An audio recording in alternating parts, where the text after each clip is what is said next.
So, according to Giles, saturation is when the interpreter is overloaded with information, so much so that the translation process begins to break down. And there's a number of factors that can contribute to this. The high density of information, just too much information coming in, the external distractions, technical terms, strong accents.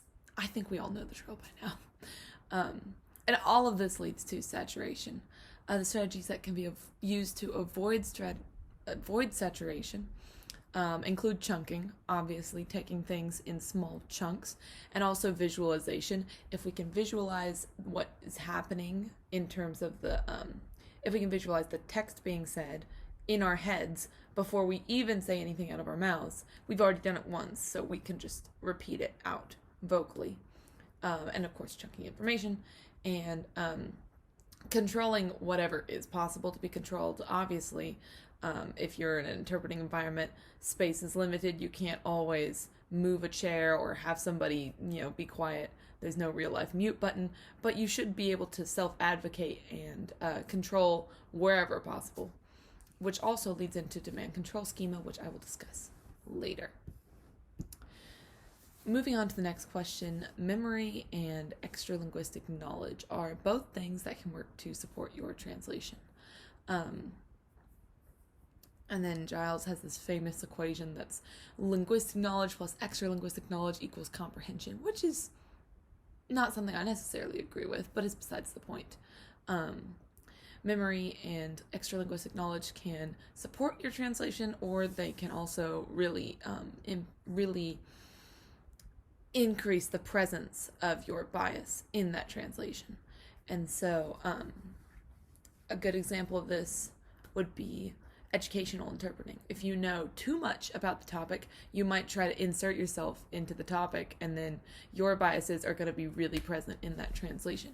If you don't know enough about the topic, then you might not be able to interpret something correctly, or a word or a phrase in the sense that it's being used in that educational setting, and then you're not going to have a good translation. Then finally we have Giles's gravitational model. And this model describes sort of how language is stored, in that you have two zones, an active zone and a passive zone. And any interpreting job takes words from both zones. The active zone is stuff that you can instantly recall, and the passive zone is stuff that requires a little more riffling through the files, so to speak, before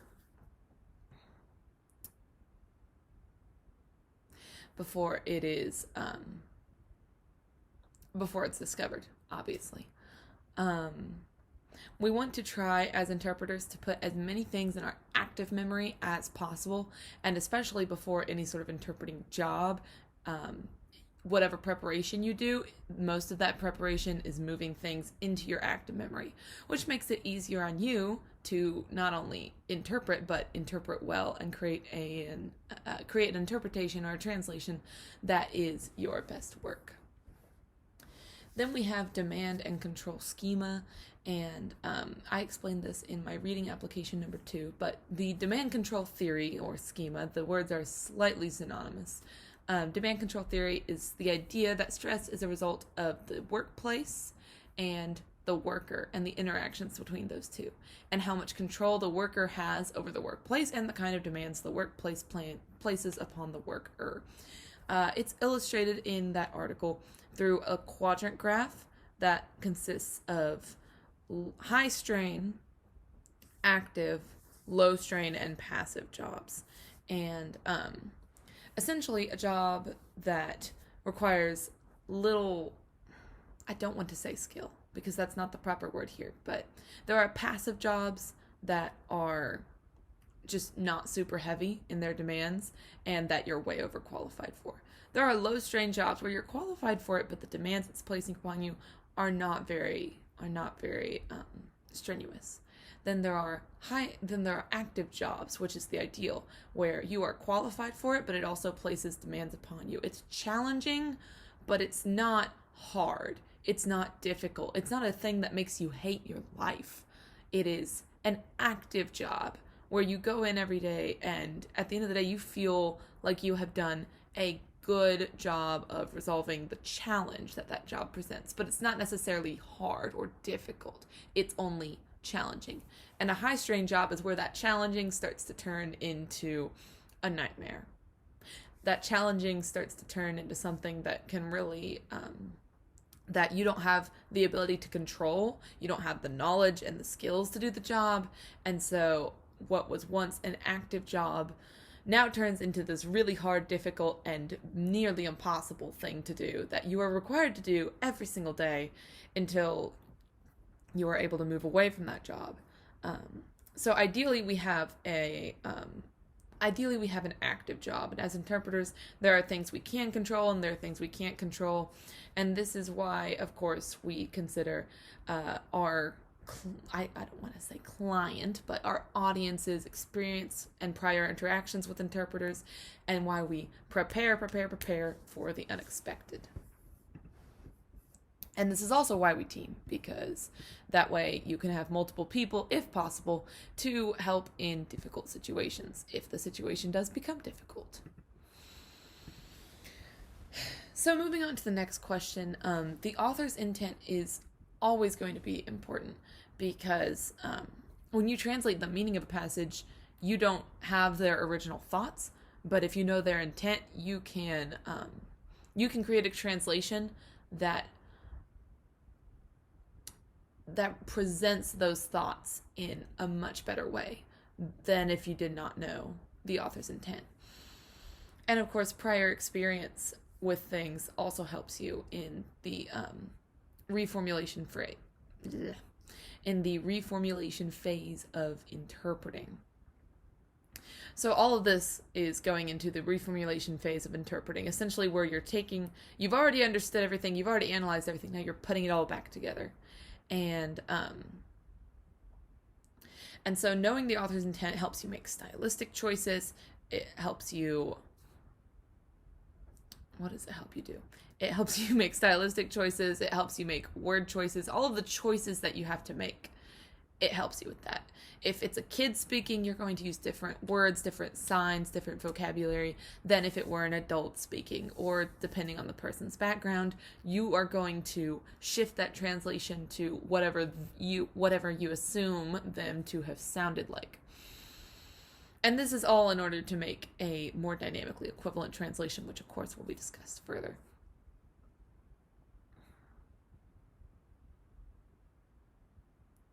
So yeah, knowing the author's intent is always going to be helpful. Knowing the context is always going to be helpful. And especially in the reformulation phase of interpreting, knowing those things helps you create a translation that is more equivalent to what they may be saying. Moving on to the next question. Reformulation, as I mentioned, is the process of creating more of the form. You've already understood the ideas, you've already understood the meaning, you've just got to put it into the actual language tunnel itself.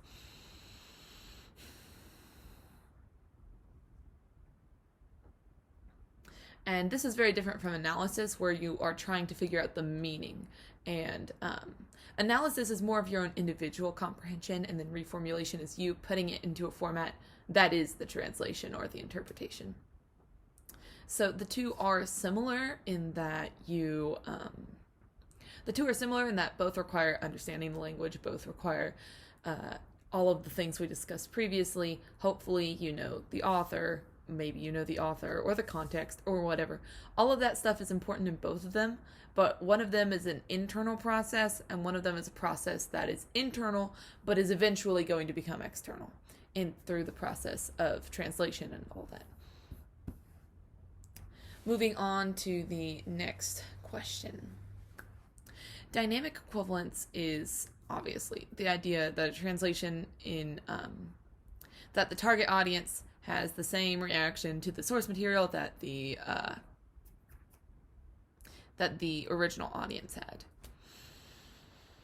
Which I like to use the term emotion transfer to to really describe this. It's a made-up term that I completely made up, but I think that if we think of the emotions being transferred from the source material to the translated material, if those emotions have been completely transferred, they're going to be the same, and if they're not the same, then that is not dynamically equivalent, and that's not the goal that we strive for.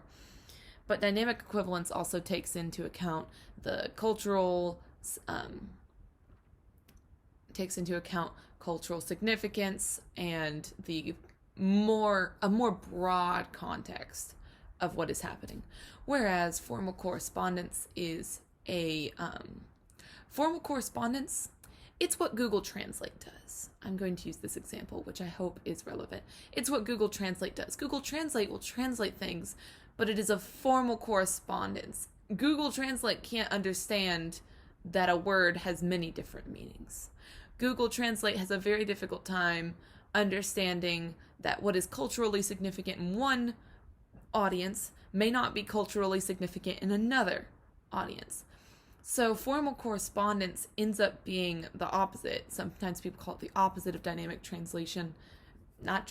equivalence. Formal correspondence ends up sounding like you know what the words are saying, and you're transliterating, kind of. It ends up being like that, but you're not really getting the meaning across. You're just sort of brushing past the meaning. So that's what I would say. I would say dynamic equivalence is what a translator can do, whereas formal correspondence is what Google Translate can do. And Google Translate is fine if you're trying to order something at a restaurant where they don't speak the language that you speak. But it is not going to be very good if you were, say, trying to watch a Netflix show, or if you were writing something where you needed to translate it into a foreign language and you had a word that had a very specific connotation. So I hope that answer is sufficient. Next question. What are the 3 priorities in dynamic equivalence? And explain each priority. So the main 3 priorities are impact, cultural adjustments, and necessary skills. And these 3 things definitely sort of meld together at some points. The impact, as I said before, is sort of emotion transfer. The same reactions across cultures. And if you laugh in one culture, you laugh in another culture. If you're sad at one thing in one language, you're sad at it in another language because it's still a sad thing. And then we have cultural adjustments, which goes along with the impact. Making adjustments so that the content is culturally relevant when necessary. In the book, they use this example of using a seal instead of a lamb to represent the Lamb of God, because seals in Eskimo culture are a creature of innocence. I can think of another example, which is that in the Squid Game subtitles, I just read this on the news the other day. News? I read it somewhere on the internet, but there was a line in Squid Game that said, "I'm smart, I just didn't get the chance to study." But the translation didn't say that. The translation said something like, "I'm smart." The translation said something completely irrelevant and didn't really get across just how culturally important education is in Asian countries, which you may or may not know, depending on your extra-linguistic knowledge when you're watching Squid Game. But in especially in Korea and in a lot of Asian cultures, the amount of pride and importance that they place upon school is very important. And so saying, "I just didn't get the chance to study," instead of whatever the regular translation was, really gets across that, like, this is a very unfortunate event, and it's not just something that happened by accident. It is, or at least I think. But it's an unfortunate event, and you should very much pity that character. And then finally we have, of course, the necessary skills, which is basically just the linguistic knowledge you need to make this happen. And obviously, extra-linguistic knowledge factors into all of this. It always does.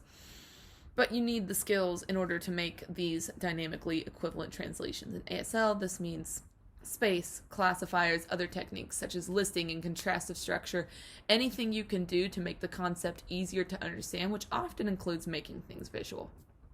Not always, but often. So this would be, for example, whenever we say our baseball, basketball, soccer, whichever signs you want to use, that in an equivalence for sports. That's a dynamically equivalent translation. Finally, we have the strengths and weaknesses. I decided to come up with 3 each. My strength is that I utilize my extra-linguistic knowledge. My weakness, I also over-rely on my extra-linguistic knowledge, meaning that I don't have a good balance of when to use it and when to not use it.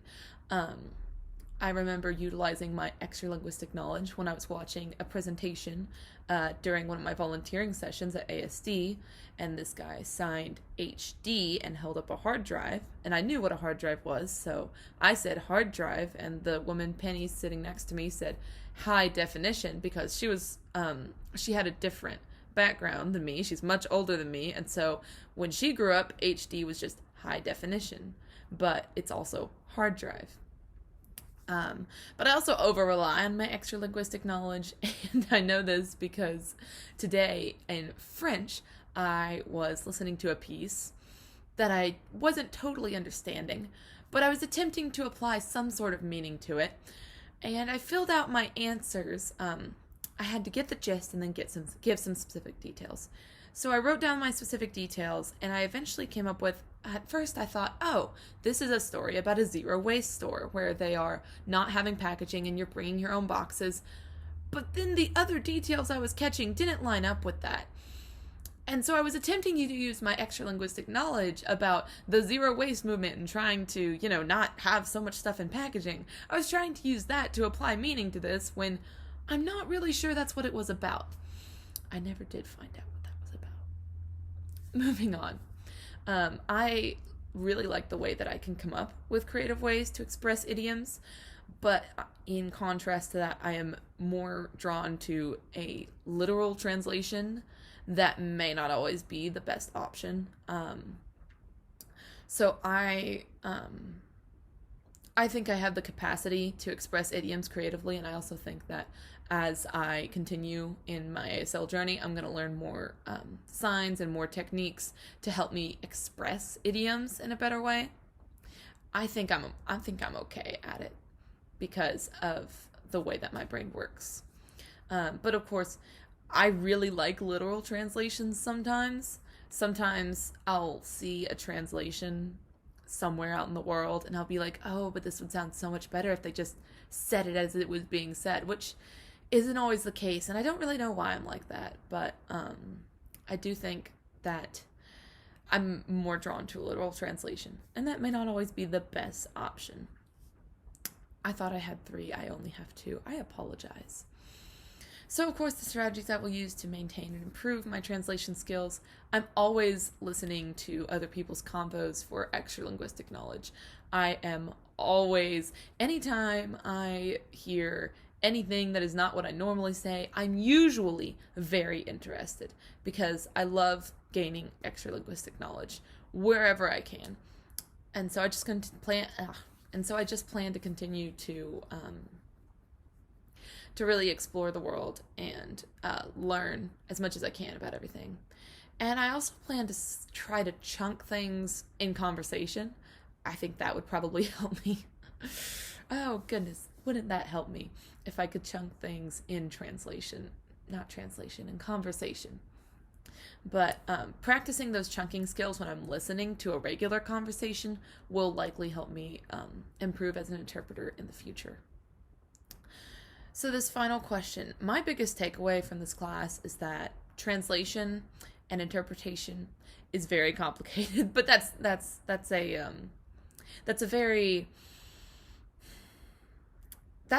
takeaway that's not a true takeaway.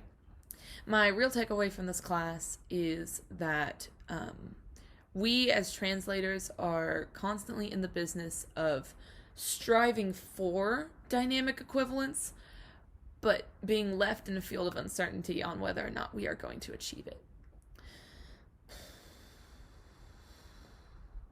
As I move forward in my interpreting courses, I plan to use this information a lot, especially because I want to become an interpreter in French as well, and so interpreting and translating This material does apply to all languages, which is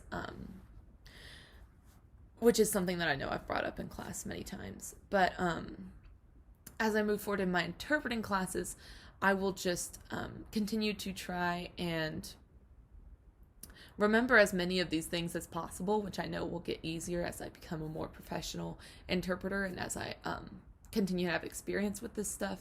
But to just remember any time that I am, I guess not necessarily interpreting, but whatever interpreting I'm doing for class, whatever things I happen to need to say when I'm hanging out with my deaf friends, if anyone asks me to, I'm just going to try to keep these things in mind.